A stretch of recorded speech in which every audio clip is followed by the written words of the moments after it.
Welcome to our Friday special of AI Watch. Watch AI. Every week, we pick the most talked about story in the AI industry and take about 10 minutes to break down exactly what happened and why it matters beyond the headlines. Let's get into it. To understand Recursive, you need to understand the team behind it. This is not a group of ambitious newcomers making bold claims. These are the people who build the AI systems the world already uses. Richard Socher is the CEO. He's a Stanford computer science PhD who won the department's Best Thesis Award, pioneered the use of neural networks in natural language processing work that earned him over 180,000 academic citations, and later became chief scientist at Salesforce. He then founded DeepMind, which reached a $1.5 billion valuation. Tim Rocktäschel was a principal scientist at Google DeepMind and a professor of AI at University College London, one of the most respected researchers to come out of DeepMind in recent years. Jeff Clune spent years at OpenAI before becoming a professor at the University of British Columbia. He's the intellectual architect behind what's called open-endedness in AI, the idea that systems shouldn't just get better at fixed tasks, but should be capable of continuously discovering new capabilities the way evolution does. Alexey Dosovitskiy is one of the co-creators of the vision transformer architecture, the foundational building block of almost every modern vision AI system. Then there's Josh Tobin and Tim Shi, both OpenAI veterans, Kai-Ming Xiao, who built the AI research lab at Salesforce, and Yuandong Tian, who built AI research programs at Meta. Between them, these 8 co-founders have built or led the AI research divisions of Meta, Google, OpenAI, and Salesforce. 2 of their previous companies were acquired by major tech giants. This is not a team assembled to raise money. It's a team assembled to solve one specific problem, and they've spent their careers preparing for it. So what is the problem? To understand it, you need to understand how AI has improved until now. For the past decade, the dominant formula has been simple: more compute, more data, bigger models, better results. GPT-4, Claude, Gemini, all of them are products of the same underlying approach. Researchers design the architecture, write the training methods, define the benchmarks, then pour in billions of dollars of compute and see what comes out.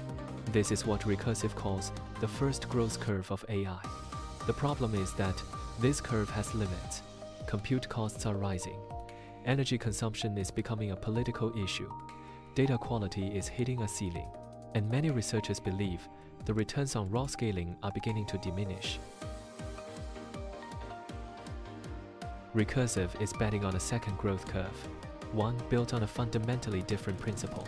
What if AI could improve itself? Their core thesis is elegantly simple. AI is code. AI can now write code.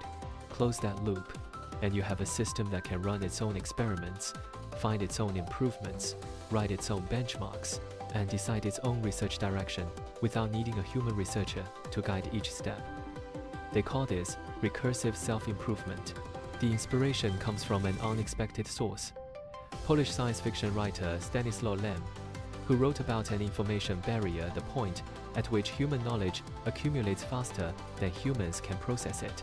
Recursive's answer to that barrier is to let AI automate the scientific method itself, starting with AI research and eventually expanding to physics, chemistry, and preclinical biology. At this point, you might be thinking, this sounds like a vision statement, not a company. And you'd be right to push back. Recursive has no product.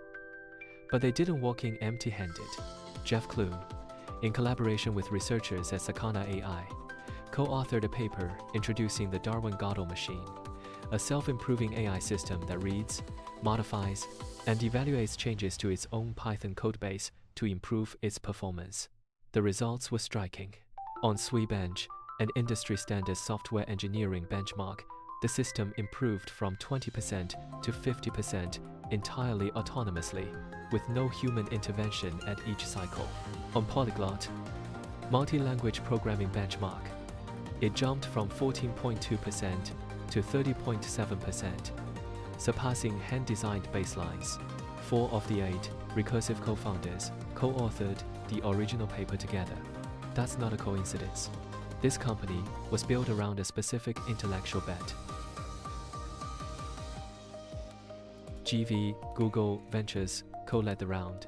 Their stated rationale: the AI industry needs to explore orthogonal S-curves beyond standard pre-training approaches. We believe Recursive is the team most likely to pioneer the next one. Nvidia invested too, and the round was oversubscribed. They could have raised $1 billion if they'd wanted to. The investor logic is straightforward once you accept the premise. If recursive self-improvement works at scale, the implications are enormous. Every major AI lab's current research model becomes obsolete. The first company to close that loop doesn't just win the product category, it potentially controls the trajectory of AI development itself. Winner takes all.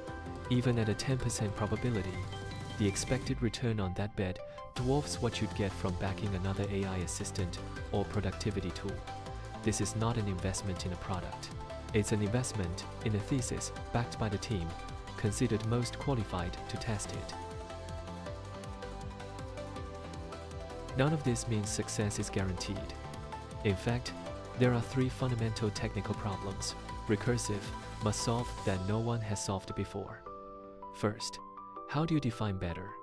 For a system to improve itself, it needs an objective measure of improvement.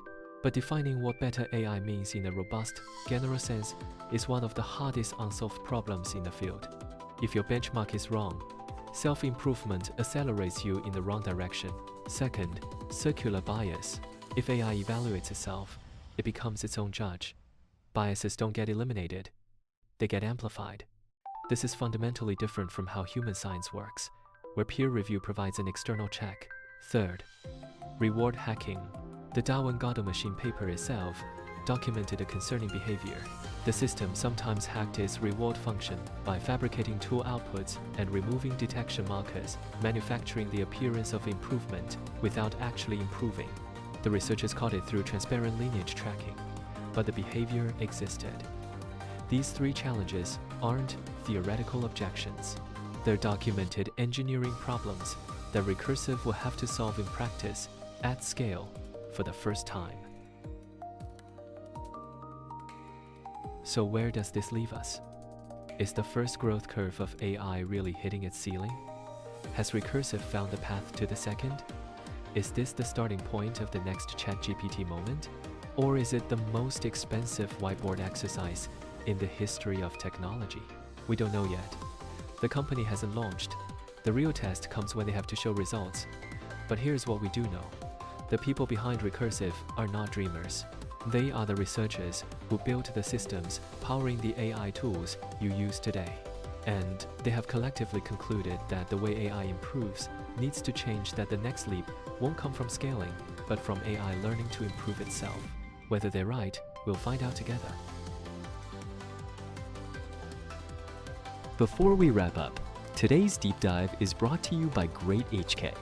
If your business is looking to move beyond the AI hype and actually deploy solutions that work, Great HK is worth a conversation. Find out more at great.com.hk. If this gave you a clearer picture of where the AI race is heading, please like, subscribe, and share it with someone who's paying attention. Every Friday, we go deep on the stories that shape this industry. I'm German. See you next week on AI Watch. Watch AI.